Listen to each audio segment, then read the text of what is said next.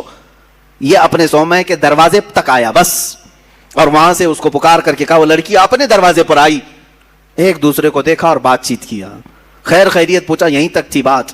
لیکن شیطان یہیں سے اپنے کام شروع کرتا ہے. اس کے بعد دوسرے دن یہ عابد اور بات چیت شروع کر دیا. یہاں سے یہ سلسلہ اتنا بڑا کہ اس کے اندر عبادتوں کی جو طلب تھی وہ کم ہونے لگی. اب یہ اپنے صومعہ سے نکل کر کے اس کے گھر بھی جانے لگا, جا کر کے گھنٹوں بات چیت کرتے رہے. وہ وقت بھی آیا جب اس نے اس کے ساتھ زنا بھی کر لیا, اس ایک نوجوان خاتون کے ساتھ, کیونکہ یہ شادی نہیں کرنے والا تھا. پوری قوم کے نزدیک یہ نہایت عابد ہے, پرہیزگار ہے, زنا ہو گیا, حمل بھی ٹھہر گیا. اب کیا کرے؟ نوجوان لڑکی کے ساتھ ایسے معاملات ہوئے ہیں, ڈرا. وہی ابلیس آیا پھر بزرگ کی شکل میں, کہا دیکھو بہت بڑا معاملہ ہو جائے گا, اگر تم یہ معلوم ہو گیا تو پوری قوم تمہارے ساتھ کیا کرے گی. کہا کیا کروں؟ کہا اس کا گلا دبا دو, مار دو اور دفن کر دو, گھر میں کسی کو پتہ بھی نہیں چلے گا. اس نے قتل کر دیا اس لڑکی کو اور دبا دیا اندر, زمین صاف کر دیا. جب چاروں بھائی تجارت سے واپس آئے, پوچھا کہاں ہے ہماری بہن؟ کہا وہ بیمار ہو گئی تھی, میں نے اس کو بہت علاج کیا, انتقال کر گئی, قبرستان میں دفن کیا, ایک جھوٹی قبر دکھا دیا. وہ روئے دھوئے, ہو گئی بات ختم. لیکن کیا یہیں پر سلسلہ ختم ہو جاتا ہے؟ چند دنوں کے بعد ان بھائیوں کے پاس یہ ابلیس آیا, کہا یہ عابد جھوٹ بولتا ہے, یہ جو عبادت کرنے والا مکار ہے جھوٹ بولتا ہے. تمہاری بہن سے اس نے منہ کالا کیا, حمل ٹھہرا, تو اس کے بعد اس نے مار کر کے یہیں گھر میں دفن کیا. انہوں نے کھود کر کے دیکھا تو لاش کا پرانا بقیہ مل گیا. اب وہ واویلا مچا کہ باہر آنے کے بعد اس کو صومعہ سے باہر کھینچا گیا, اس کے کپڑے پھاڑے گئے, اس کے بال نوچے گئے, منہ کالا کیا گیا, پورا گاؤں ٹوٹ پڑا, اس کا صومعہ توڑ ڈالے, اور اس کے بعد پھر اس کو پھانسی پر چڑھایا گیا. پھانسی پر جب چڑھایا گیا تب پھر ابلیس آیا. ابلیس آیا, کہا کہ بہت بری حالت ہو گئی تمہاری, مجھے افسوس ہے, لیکن میں تجھے بچا سکتا ہوں, میں تجھے یہاں سے نکال سکتا ہوں, میرے پاس طاقت ہے. کہا کیا کرنا ہوگا بتا دے. اس ابلیس نے کہا بس تو یہ کہہ دے کہ تیرے لیے سجدہ جائز ہے, یعنی اپنے لیے. کہا کہ تم مجھے یہ سمجھ لے کہ میں آزاد کروں گا تو تم مجھے سجدہ کرے گا. کہا بالکل کروں گا, سجدہ کروں گا. کفر کر دیا. اسی وقت اس کو پھانسی پر چڑھا دیا گیا. شیطان بھاگ گیا. جس کی ابتدا عبادتوں سے شروع ہوئی تھی, انہی نظروں کا دھوکہ تھا کہ کفر پر موت ہو گئی. یہ حکایت بھی موجود ہے. میں ان بچیوں سے بھی کہتا ہوں کہ تم اچھے گھروں کی ہوں گی, اچھے خاندانوں کی ہوگی. بہت ساری لڑکیاں یہ دلیل دینے لگ جاتی ہیں کہ ہم ان کو صحیح راستے پر لے کے آ جائیں گی, وہ مسلمان بن جائیں گے, فلاح ہو جائیں گے. تبلیغ کا اتنا ہی شوق ہے تو مجھ سے رابطہ کریں, بہت سارے میدان ہیں, میں بھیجوں گا تبلیغ کے لیے. صرف اور صرف کسی ایک لڑکے پر یہ اس طرح کے حالات بسا اوقات ہم نے دیکھا ہے کہ تمہارا دین خطرے میں آ گیا اور کفر پر موت ہو گئی, کفر پر موت ہو گئی. ابھی چند مہینے پہلے, 6-7 مہینے پہلے کا ایک واقعہ گردش کر رہا ہے, اخبارات کی سرخی بھی بنا اور بہت سارے سوشل میڈیا پر یہ گردش بھی کرتی رہی بات. مدھیہ پردیش کے کسی علاقے کی ایک نوجوان لڑکی اپنے گھر چھوڑ کر بھاگی تھی اسی طرح سے, اور اس کے گھر گئی, سب کو چھوڑ دیا, 4 مہینے اس کے ساتھ نہیں گزارا. ایک دن اس نے صرف یہ کہا تھا کہ مجھے شام میں گھمانے کیوں نہیں لے جاتے. اسی بات پر جھگڑا شروع ہوا, یہاں تک پہنچا کہ اس غیر مسلم نے اس عورت کو گلا گھونٹ کے مار دیا. لڑکی مسلمان تھی, گھر واپس آ نہیں سکتی تھی, مر گئی. اور رو دھو کر کے گھر والوں نے کہا کہ بیمار ہو گئی تھی, ہم نے وہی واقعہ ہوا. لیکن پولیس کو بعد میں شک ہوا, تفتیش شروع کی, 3rd ڈگری لگایا تو سب بول دیا. کہا کہ ایسا ایسا ہوا تھا اور میں نے مار دیا ہے. عزیزان گرامی, پوسٹ مارٹم آنے کے بعد پتا چلا 2 مہینے کے بعد کہ اس لڑکی کو انہوں نے اس طرح سے مار دیا تھا. میں ان بچیوں سے کہتا ہوں جو اپنے گھروں کی عزت کو لے کر کے نکل جاتی ہیں. آج میں اسی بات کی طرف آنا چاہتا تھا. آؤ تمہیں میں مثالی خواتین کی وہ زندگیاں بتاؤں جن کے اوپر مکہ والوں نے مظالم کے پہاڑ ڈھا دیے. کیا نہیں کیا. اس سیدہ سمیہ کو لاکھوں سلام, جن کو گھر سے گرفتار کر کے مکہ کے کافروں نے بیچ بازار میں لایا اور گھوڑے کی ٹانگوں سے باندھ دیا. کہا سمیہ چھوڑ دے اپنے دین کو. اگر خواہشات ان عورتوں کے دلوں میں بھی ہوتی تو چھوڑ دیتی. مکہ کے بڑے بڑے رئیس ان کو اپنانے کے لیے تیار تھے, بڑے بڑے پیسے والے اپنے لیے اپنے گھر کو ان کو بلانے کے لیے تیار تھے. سیدہ سمیہ اس وقت بھی احد کہتی رہی, میرا اللہ ایک ہے, میرا اللہ ایک ہے, اس کے علاوہ میں کسی بات کا اقرار نہیں کروں گی. ان کو اتنا مارا سیدہ سمیہ کو. ابو جہل خبیث مردود نے ان کی شرمگاہ پر نیزہ مار کر کے انہیں شہید کیا. تمہیں معلوم ہے پوری اسلام کی تاریخ اٹھا کر کے دیکھنا, اسلام میں سب سے پہلے شہید ہونے والی اگر کوئی ہے تو سیدہ سمیہ ہے. وہ عورت ہے جنہوں نے جان پیش کر دیا, دین نہیں دیا. دین نہیں بیچا.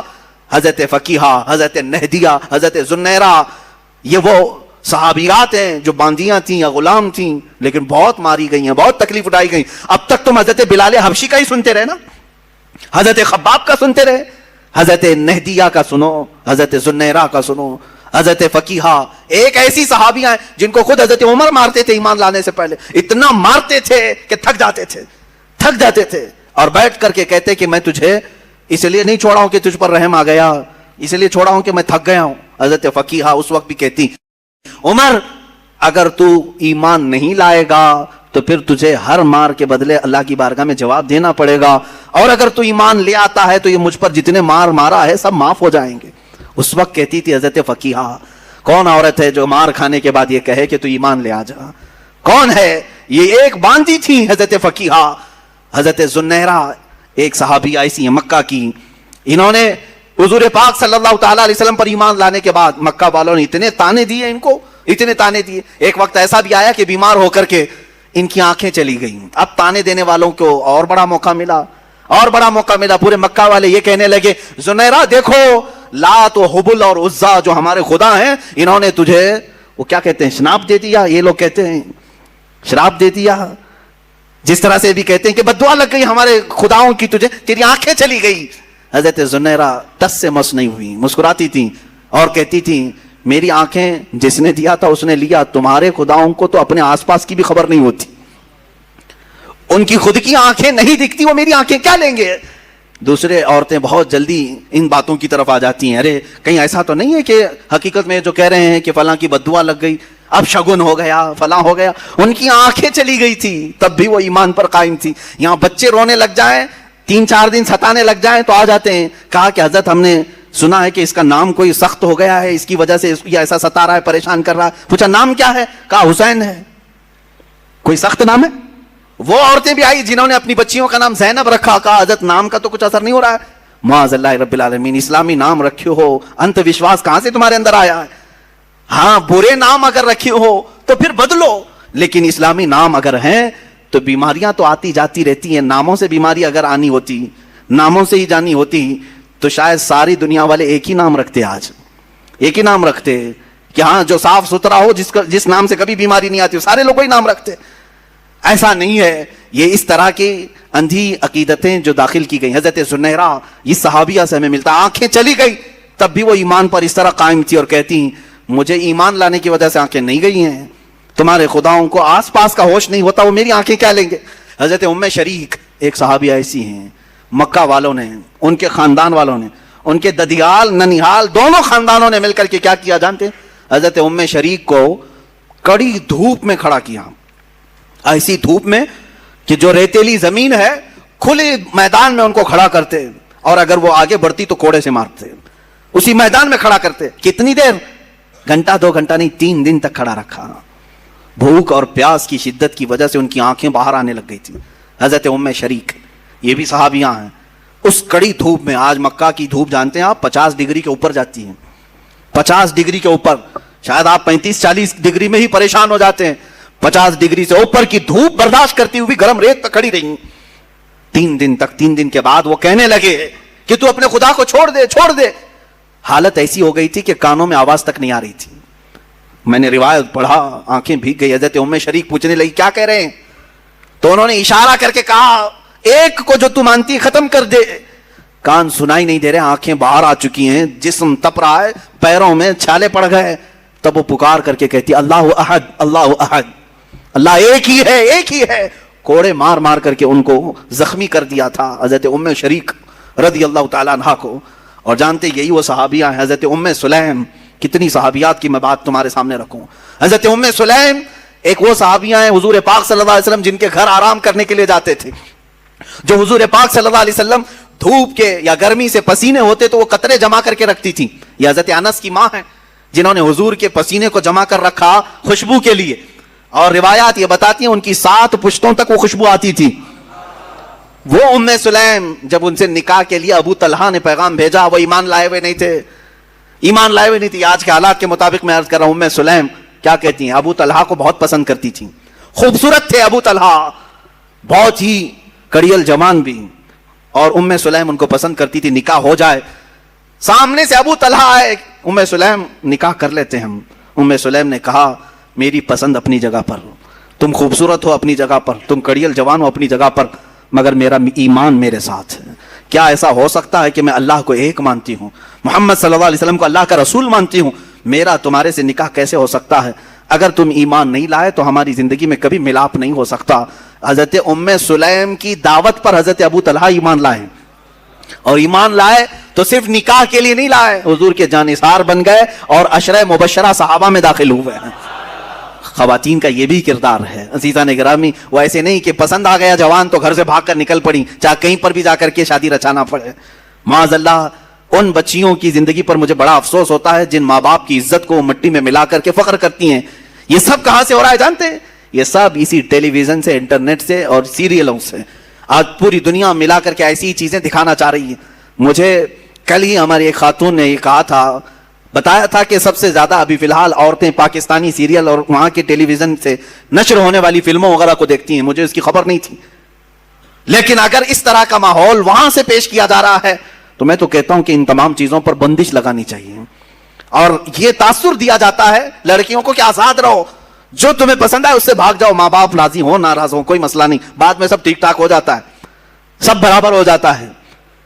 عزیزان گرامی, تمہیں پتا ہے کہ یہ وہ والدین جن کی رضا میں تمہاری جنت ہے, جن کی ناراضگی میں تمہاری جہنم ہے, ماؤں کو روتا ہوا, باپ کو روتا ہوا بلکتا ہوا چھوڑ کر کے چلے جاتے. پسند ہے کہیں سے تو پھر والدین کو راضی کیوں نہیں کر لیتے ان باتوں پر؟ ہاں, جہاں تک رہی بات مسلمانوں کی آپس میں, کبھی ماں باپ اگر ناراض ہو کر بیٹھتے ہیں تو وقت لگ جائے گا, منا لیں گے, اور نکاح ہو گیا تو کوئی حرج نہیں.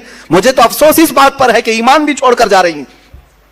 گھر چھوڑا تو چھوڑا, اور اگر کوئی جوان ایسا تھا جو اسلام کی طرف تجھے لے جاتا یا تجھے وہ اسلام میں ہی رکھتا تو الگ بات تھی. یہاں تو باضابطہ ان سانپوں کے گھروں میں جا رہی ہیں جو پورے اسلام کو ڈسنے کے لیے بیٹھے ہوئے ہیں. آج جو میرے نبی کی شان میں گندی گالیاں دے رہے ہیں ان کے گھروں میں جانے کے لیے بچیاں بیٹھی ہوئی ہیں. اور اگر کوئی لڑکیاں اس طرح جاتی ہیں تو میں کوئی خوف اس بات کا نہیں کر رہا ہوں کہ تمہارے جانے سے اسلام گھٹ جائے گا, ہرگز نہیں. اسلام کی جڑیں تحت الثری سے نیچے ہیں, اس کی شاخیں اوج ثریا کے اوپر ہیں. پوری دنیا مل کر کے ہلائے تو اسلام کا کچھ بال بیکا نہیں ہوگا. تم اپنا جہنم خریدنے جا رہی ہو, میرے اس دین کو کچھ نقصان نہیں ہوگا. 4 لڑکیاں چلی جائیں تو کیا اسلام میں ختم ہو جائے گا؟ یہ اس سمندر کا نام ہے جس سے چلو بھر پانی نکلنے سے سمندر کا کچھ بگڑتا نہیں, کچھ نہیں بگڑتا. ہاں, یہ جو جتنے بھی ڈھونگی ہیں, جتنے بھی پاکھنڈی ہیں, جتنے بھی سنگھی ہیں, جس طرح کے یہ اعلانات علل اعلان کر کے ہمارا دل جلانے کی کوشش کرتے ہیں کہ ہم ان کو ان کے مذہب سے دور کریں گے اور اپنے گھر کی بہو بنا کر کے لائیں گے. باضابطہ اس پر تنظیمیں بن رہی ہیں, سنگٹن بن رہی ہیں, اور اس پر نہ پولیس کچھ کرنا چاہتی ہے نہ حکومت کچھ کرنا چاہتی, کیونکہ ان کے 1000 گناہ بھی ان کے نزدیک معاف ہیں. ہاں, اگر وہ دھرم پریورتن کریں تو یہ اصل کی طرف آنے کی بات ہوگی, اور اگر ہم تبلیغ کریں تو آتنکوادی ہو جائیں گے. ہمارے لیے دہشت گردی کا لفظ انہوں نے بنا کر کے رکھا ہوا ہے. اے مسلمانوں, اب صفائی دینا اور ڈیفنس کرنا چھوڑ دیں. کہ ہم ایسے نہیں ویسے نہیں, یہ کون ہوتے ہیں ان کو صفائی دینے والے ہیں؟ نہ یہ ہمیں سزا دینے والے نہ جزا دینے والے. اسلام اپنی حقانیت پر کل بھی زندہ تھا, آج بھی اور ہمیشہ رہے گا, اور اللہ رب العزت سے ہمارا تعلق ہے, وہ ہمیں سزا اور جزا دینے والا ہے. اب یہاں پر بات یہ دگلی پالیسی کی, ہیپوکریسی جس کو کہتے ہیں, منافقت جس کو کہتے ہیں, وہ ہماری حکومتیں کرتی ہیں. کیا ایسی سنگٹنوں کو نہیں کہا جاتا کہ تم یہ نفرت پھیلا رہے ہو, زہر پھیلا رہے ہو؟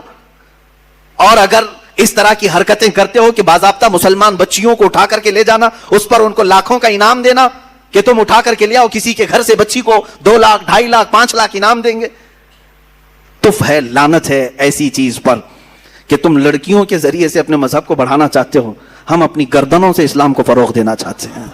ہاں, یہ نیچ طریقے سے نہیں, کسی اس طرح کے ہلکے طریقے سے نہیں جو یہودی کرتے رہے, عیسائی کرتے رہے, اپنی بیٹیاں سجا سجا کر کے دیتے رہے, یا دوسروں کی لڑکیوں کے ذریعے سے گھستے رہے.